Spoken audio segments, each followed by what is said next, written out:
একাদশ এবং দ্বাদশ শ্রেণীর প্রিয় শিক্ষার্থীদের আজকের অনলাইন ক্লাসে স্বাগতম জানাচ্ছি। আমি মোহাম্মদ মাসুদ মিয়া, প্রভাষক, বাংলা বিভাগ, নড়িয়া সরকারি কলেজ। নিজ নিজ দায়িত্ববোধ থেকে তোমরা আশা করি সরকারি নির্দেশনা মেনে সকলেই নিজেদের পরিবার, সমাজ এবং নিজেকে রক্ষা করার জন্য দায়িত্ব পালন করছো এবং এই অবসর সময়টুকুতে তোমরা নিজেদের পরীক্ষার প্রস্তুতি গ্রহণ করছো এবং আমাদের এই ক্লাস সরকারি নির্দেশনা মোতাবেক আমাদের কলেজের অধ্যক্ষ প্রফেসর মাকসুদা খাতুন স্যারের তত্ত্বাবধানে অনলাইন ভিত্তিক ক্লাসের ব্যবস্থা শুরু হয়েছে এবং এটি বর্তমানে চালু রয়েছে এবং আমরা বাংলা বিভাগের পক্ষ থেকেও এই ক্লাসে সংযুক্ত হয়েছি তোমাদের যাতে কিছুটা উপকার হয় এই মহামারীকালীন ছুটির সময়টাতে। তোমাদেরকে এর আগে আমি দুটি শীট দিয়েছিলাম অনলাইনে সমাসের উপরে। আজকে আমরা সমাসের সেই শীট থেকে কিছু আলোচনা করব। সমাস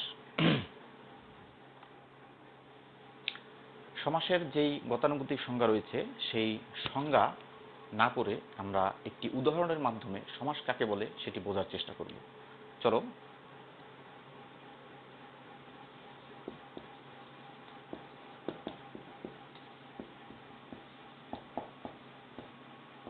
সংগ্রহ করে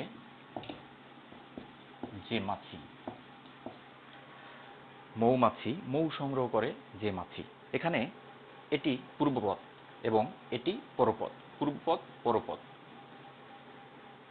সমাস শব্দের অর্থ হলো সংক্ষিপ্তকরণ, এক পদীকরণ। একটি বড় পদকে কয়েকটি শব্দ যখন একত্রে মিলিত হয় এবং সেটি অর্থপূর্ণ হয়, সেটিকে আমরা একটি শব্দে রূপান্তর করার জন্য সমাস ব্যবহার করি। সমাস মূলত ভাষাকে সহজবোধ্য করে। তাহলে এখানে আমরা দেখতে পাচ্ছি যে মৌমাছি শব্দটার ব্যাসবাক্য হলো মৌ সংগ্রহ করে যে মাছি। এখানে 1, 2, 3, 4, 5 পাঁচটি পদ রয়েছে। এই পাঁচটি পদের সমন্বয়ে যেই বাক্যটি তৈরি হয়েছে অর্থপূর্ণ, অর্থসঙ্গতি বিশিষ্ট, সেটিকে আমরা সংক্ষিপ্ত করে মৌমাছি শব্দে রূপান্তর করেছি। এটি সমাস। পরস্পর অর্থসঙ্গতি বিশিষ্ট দুই বা ততোধিক পদের এক পদে পরিণত হওয়াকে সমাস বলি, তাই তো? এক পদীকরণ, এখানে এক পদীকরণ যেমন হয়েছে, সংক্ষিপ্তকরণও হয়েছে। একটি বাক্যের বা অর্থসঙ্গতি বিশিষ্ট কতগুলো শব্দের এক পদীকরণ হয়েছে, এটি সমাস। সমাস কত প্রকার? সমাস মূলত 6 প্রকার: দ্বন্দ্ব সমাস, দ্বিগু সমাস, তৎপুরুষ সমাস, কর্মধারয় সমাস, অব্যয়ীভাব সমাস এবং বহুব্রীহি সমাস। আমরা দেখব দ্বন্দ্ব সমাস কাকে বলে।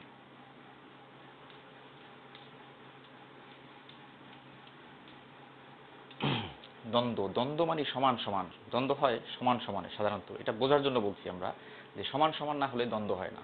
যেমন মা বাবা, মা ও বাবা। রাজা বাদশা, রাজা ও বাদশা।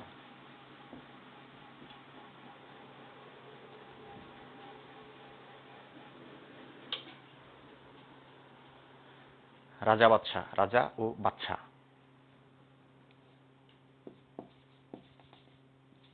তেল নুন লাকটি, তেল নুন ও লাকটি। বহুপদী দ্বন্দ্ব সমাস, সমার্থবোধক দ্বন্দ্ব সমাস এবং মিলনার্থক দ্বন্দ্ব সমাস। দ্বন্দ্ব সমাসে পূর্বপদ এবং পরপদ দুটি পদই প্রাধান্য পায়। এখানে মা এবং বাবা দুটি পদই প্রাধান্য পেয়েছে। দুটি পদ প্রাধান্য পেয়েছে, এটি আমরা কি করে বুঝতে পারবো? অন্য একটি উদাহরণ দিলে আমরা বুঝতে পারবো যে দুটি পদই এখানে প্রাধান্য পেয়েছে। যেমন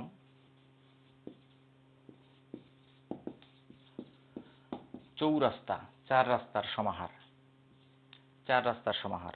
এখানে দেখো যে পূর্বপদ পরপদ, এখানে রাস্তা শব্দটি কিন্তু প্রাধান্য পেয়েছে। এটি দ্বিগু সমাসের একটি উদাহরণ।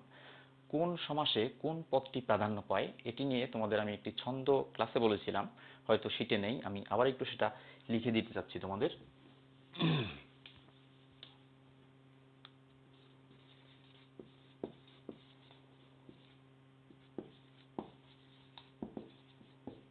দ্বন্দ্বে উভয়ই সমান,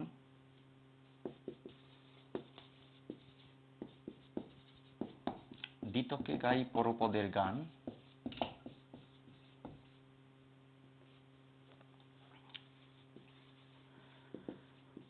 অব্যয়ীতে পূর্বপদী প্রধান,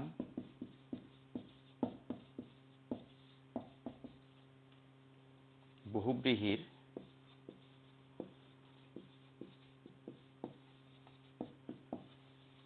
নেই কোনো মান। আচ্ছা, বহুব্রীহির নেই কোনো মান। দ্বন্দ্ব সমাসে উভয় পদই প্রধান। দ্বিতকে দ্বিগু সমাস, তৎপুরুষ সমাস এবং কর্মধারয় সমাস, এই তিন সমাসে পরপদ প্রাধান্য পায়। অব্যয়ী ভাব সমাস, অব্যয়ী ভাব সমাসে পূর্বপদের প্রাধান্য পায়। বহুব্রীহি সমাসের নেই কোনো মান বলতে বোঝাচ্ছে বহুব্রীহি সমাসের সমস্ত পদে যেটি থাকে সেটি মূলত প্রকাশ করে না, সেটি অ্যাকচুয়ালি সেটি অর্থ হয় না। যেমন যেমন সহোদর, সহোদর বলতে আমরা সাধারণত বুঝি সমান উদর যার সহোদর, এটিকে বিশ্লেষণ করলে ব্যাস বাক্য করলে আমরা বলবো যে সমান উদর যার, সমান পেট যার, তাকে আমরা সহোদর বলি। আসলে এটি কিন্তু অর্থ নয়। সহোদর বলতে আমরা বুঝে থাকি যে একই মায়ের পেটের ভাই, দশানন, 10 আনন যার, 10টি মাথা রয়েছে যার, 10টি মাথা থাকলেই দশানন তাকে বলা যাবে না, দশানন একমাত্র রাবণের ক্ষেত্রে প্রযোজ্য। কাজেই আমরা বলছি যে বহুব্রীহির নেই কোনো মান, যেটি বলে মুখে সেটি আসলে নেই তার। মুছে দিচ্ছি এটি। এবার আমরা দেখব দ্বিগু সমাস। দ্বিগু সমাসে পূর্বপদ সংখ্যাবাচক হয় এবং পরপদে সমাহার, সমষ্টি বা মিলন বোঝায়। যেমন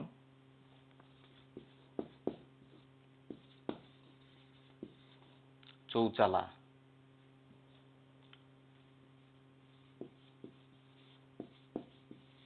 পঞ্চবটি। পূর্বপদ, পূর্বপদ সংখ্যাবাচক এবং পরপদ এখানে সমাহার, সমষ্টি বা মিলন বোঝাচ্ছে। কাজেই এটিকে আমরা দ্বিগু সমাসের উদাহরণের মধ্যে ফেলতে পারি। দ্বিগু সমাসের সমস্ত পদটি সাধারণত বিশেষের মতো আচরণ করে। এই দ্বিগু সমাসের সাথে তোমাদের একটি সমাসের কনফিউশন তৈরি হবে, সেটি হলো বহুব্রীহি সংখ্যাবাচক বহুব্রীহি সমাস। যেমন দশানন বললাম, দশানন, দশাননের 10 শব্দ সংখ্যাবাচক থাকলেও পরের পরপদটি কিন্তু সমাহার, সমষ্টি বোঝাচ্ছে না, কাজেই এটি সংখ্যাবাচক বহুব্রীহির উদাহরণ। এবং পাঁচশেরি, পাঁচশেরি এটিও সংখ্যাবাচক বহুব্রীহির উদাহরণ। সংখ্যাবাচক বহুব্রীহিতে এরকম কিছু উদাহরণ রয়েছে যেগুলো তোমরা একটু দেখে নিলে বা মুখস্থ করে নিলে তোমাদের দ্বন্দ্ব সমাস এবং সংখ্যাবাচক বহুব্রীহি সমাস বুঝতে বেশ সুবিধা হবে। আচ্ছা, এবার আমরা যাব কর্মধারয় সমাসে।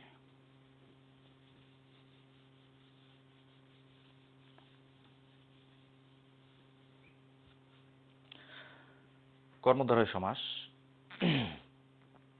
বিশেষের সাথে বিশেষ্য ভাবাপন্ন, বিশেষণের সাথে বিশেষণ ভাবাপন্ন, অথবা বিশেষের সাথে বিশেষণ অথবা বিশেষণের সাথে বিশেষণ যোগে যেই সমাস হয় সেটি হলো কর্মধারয় সমাস। কর্মধারয় সমাসকে আবার 3টি ভাগে ভাগ করা হয়: সাধারণ কর্মধারয় সমাস, উপমানমূলক মধ্যপদলোপী কর্মধারয় সমাস এবং উপমানমূলক কর্মধারয় সমাস। এই উপমানমূলক কর্মধারয় সমাস আবার 3 প্রকার: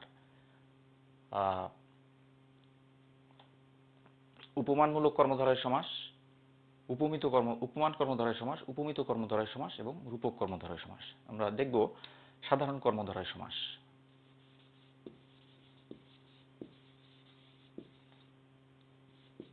নব পৃথিবী, নব যে পৃথিবী।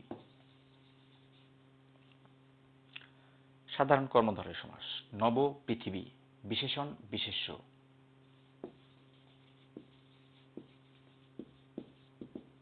চালাক চতুর, বিশেষণ বিশেষণ, দুটি বিশেষণ, এভাবে বিশেষণ বিশেষণ বিশেষ্য বিশেষ্য যোগ হয়ে যে সমাস হয় সেটি হলো সাধারণ কর্মধারয় সমাস। সাধারণ কর্মধারয় সমাস। এবং আরেকটা কথা বলে রাখি এখানে যে সাধারণ কর্মধারয় সমাস সাধারণত সেটিকেই বলা হবে কর্মধারয় সমাস, এবং উপমানমূলক কর্মধারয় সমাস এবং রূপক কর্মধারয় সমাস ছাড়া অন্য যেই কর্মধারয় সমাস সেটি হলো মূলত সাধারণ কর্মধারয় সমাস।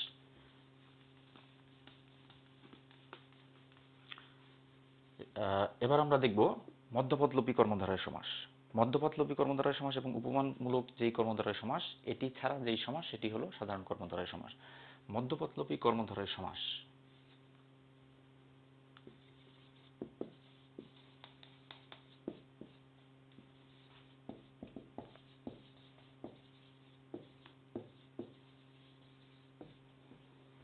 ঘর জামাই, ঘরে আশ্রিত জামাই। এখানে সমস্ত পদ ব্যাসবাক্য। ব্যাসবাক্যে মাঝখানের যে পদটি সেটি লোপ পেয়েছে, মধ্যপদটি লোপ পেয়েছে, তাই এটি মধ্যপদলোপী কর্মধারয় সমাস। যেমন শহীদ দিবস, শহীদ স্মরণে পালনীয় দিবস, শহীদ দিবস। মৌমাছি, মৌ সংগ্রহ করে যে মাছি, মৌমাছি। মৌমাছিতে 5টি পদ একটি পদে পরিণত হয়েছে এবং পূর্বপদ এবং পরপদ সমস্ত পদের মধ্যে এসেছে, আর মাঝখানের পদগুলো লোপ পেয়েছে। এই যে একটি প্রক্রিয়া, অনেকগুলো পদকে একটি পদে পরিণত করা এবং মাঝখানের পদগুলো লোপ পেয়ে যাওয়া। এই মাঝখানের পদ লোপ পেয়ে গেলেই সেটাকে আমরা বলবো মধ্যপদলোপী কর্মধারয় সমাস। সমাসের এই প্রক্রিয়াটিকে রবীন্দ্রনাথ ঠাকুর বলেছিলেন গৃহিণীপনা। গৃহিণী যেমন সকল রান্নার সকল আয়োজন করে, তেল, নুন, মরিচ এগুলোর সবকিছু সমন্বয়ে যেমন একটি খাদ্য প্রস্তুত করে, ঠিক একইভাবে সমাসের প্রক্রিয়াটিও এরকম সবকিছুর সমন্বয়ে একটি সমস্ত পদে পরিণত করা হয়। আমরা এবার দেখব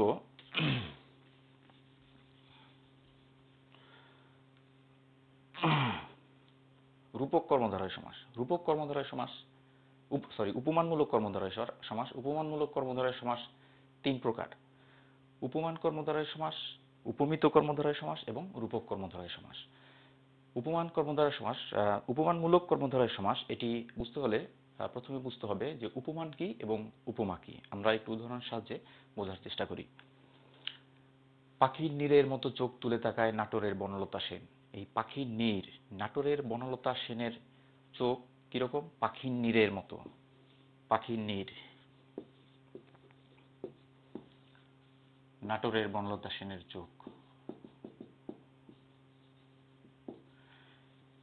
চোখকে তুলনা করা হয়েছে নাটোরের বনলতা সেনের চোখকে তুলনা করা হয়েছে পাখির বাসার মতো, পাখির নীড়ের মতো। এখানে পাখির নীড়ের বলতে দেখতে একই রকম এজন্য নয়, পাখির নীড় যেরকম পাখির আশ্রয়স্থল, নাটোরের বনলতা সেনের চোখ জীবনানন্দের কাছে ঠিক একইভাবে পাখির নীড়ের মতো একটা আশ্রয়স্থল, এইরকম তুলনা এখানে করা হয়েছে। তো চোখকে তুলনা করা হয়েছে পাখির নীড়ের সাথে, এজন্য আমরা এটাকে বলবো উপমান। উপমান। এবং এটিকে বলবো উপমিত। উপমিত। ক্লিয়ার? আরো একটি উদাহরণের সাহায্যে বলা যায়,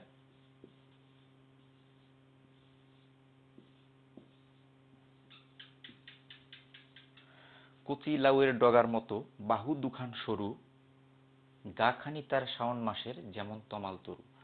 কচি লাউয়ের ডগা সাথে তুলনা করা হয়েছে বাহুর। এই বাহু উপমান, উপমিত। উপমিত। এবং এই ডগা উপমান। উপমানকে উপমিত বলা হয়। উপমিত, উপমিত অথবা উপমেয়। উপমিত অথবা উপমেয়। তাহলে আমরা উপমান পেলাম এবং উপমিত পেলাম। এবার যাব উপমান কর্মধারয় সমাসে। উপমান কর্মধারয় সমাস, যে সমাসে উপমান পদের সাথে সাধারণ গুণ বা বৈশিষ্ট্যের উল্লেখপূর্বক সমাস হয়, সেটাই হলো উপমান কর্মধারয় সমাস। যেমন তুষার শুভ্র, শুভ্র। কাজল কালো, কাজল কালো, কাজলের ন্যায় কালো। তুষার শুভ্র, তুষারের ন্যায় শুভ্র। তোমাদের শীটে সবকিছু দেয়া আছে, এজন্য আমি আর ব্যাসবাক্য করলাম না। তুষার শুভ্র হচ্ছে তুষারের ন্যায় শুভ্র, কাজল কালো হচ্ছে কাজলের ন্যায় কালো। এখানে পূর্বপদ তুষার, পরপদ শুভ্র। পূর্বপদ কাজল, পরপদ কালো। উপমান কর্মধারয় সমাসের একটি লক্ষণীয় বিষয় হলো, এখানে পূর্বপদে যেই শব্দটি থাকবে পরপদে তার বৈশিষ্ট্য থাকবে। প্রত্যেকটা সমাসে এরকমই থাকবে। এটি হলো সবচেয়ে বড় উপায় উপমানমূলক কর্মধারয় সমাস চেনার। তাহলে উদাহরণে তোমরা দেখলে সবগুলোতেই দেখবে যে পূর্বপদে যেই সমাসটি যেই পদটি আছে সেই পদের একটি বৈশিষ্ট্য। তুষারের বৈশিষ্ট্য শুভ্র, কাজলের বৈশিষ্ট্য কালো। এই পূর্বপদের বৈশিষ্ট্য পরপদে থাকবে, তাহলে সেটি উপমান কর্মধারয় সমাস। কিন্তু আমরা যখন বলি চাঁদ মুখ, চাঁদ মুখ, চাঁদের ন্যায় মুখ, আসলে চাঁদের ন্যায় মুখ ঠিক আছে, কিন্তু এটি উপমান কর্মধারয় সমাস নয়, এটি উপমিত কর্মধারয় সমাস। কিভাবে উপমিত কর্মধারয় সমাস সেটি আলোচনা করছি এখন।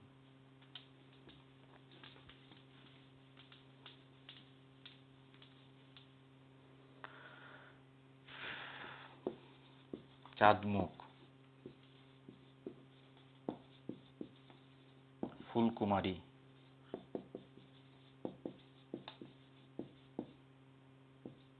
সিংহ পুরুষ।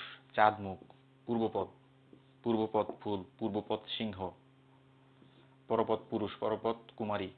এখানে পূর্বপদের যে বৈশিষ্ট্য, পূর্বপদে যা আছে তার হুবহু বৈশিষ্ট্য কিন্তু পরপদে নেই। তার সাধারণ যে গুণ পূর্বপদের সেটি পরপদে নেই। কাজেই এটিকে আমরা ধরব উপমিত কর্মধারয় সমাস। সংজ্ঞা যদি বলি, যে সমাসে উপমান পদের সাথে উপমেয় পদের সংযোগে যে সমাস হয়, সাধারণ গুণের উল্লেখ না করে যে সমাস হয়, সেটি হলো উপমিত কর্মধারয় সমাস। তাহলে উপমান কর্মধারয় সমাস, চাঁদের বৈশিষ্ট্য মুখ, এটি তো হয় না। ফুলের বৈশিষ্ট্য কুমারী, ফুলের বৈশিষ্ট্য সৌন্দর্য, সিংহের বৈশিষ্ট্য তেজদীপ্ত, কিন্তু এখানে সিংহের বৈশিষ্ট্য দেয়া নেই। কাজেই এটি কিন্তু উপমান কর্মধারয় সমাস নয়, এটি উপমিত কর্মধারয় সমাস। এবার আমরা যাব রূপক কর্মধারয় সমাসে। রূপক কর্মধারয় সমাস, যে সমাসে পূর্বপদ এবং পরপদের মধ্যে অভেদ কল্পনা করা হয় সেটিকে আমরা বলবো রূপক কর্মধারয় সমাস। যেমন আশালতা, আশারূপলতা। আশা যেমন আশা, মানুষের যে আশা সেটি মূলত লতার মতো। লতা যেমন বেয়ে বেয়ে ওঠে, গাছ বেয়ে অনেক উপরে ওঠে, মানুষের আশাও কিন্তু সেভাবেই উপরে ওঠে। এজন্যই আশালতাকে বলছে রূপক কর্মধারয় সমাস। রূপক কর্মধারয় সমাসের ক্ষেত্রে একটি বিষয় লক্ষণীয়, পূর্ব পদে যা থাকবে সেটি হবে অদৃশ্য, সাধারণত অদৃশ্য, এবং পরপদে যেটি থাকবে সেটি দৃশ্যমান। হৃদয় মন্দির, হৃদয় মন্দির।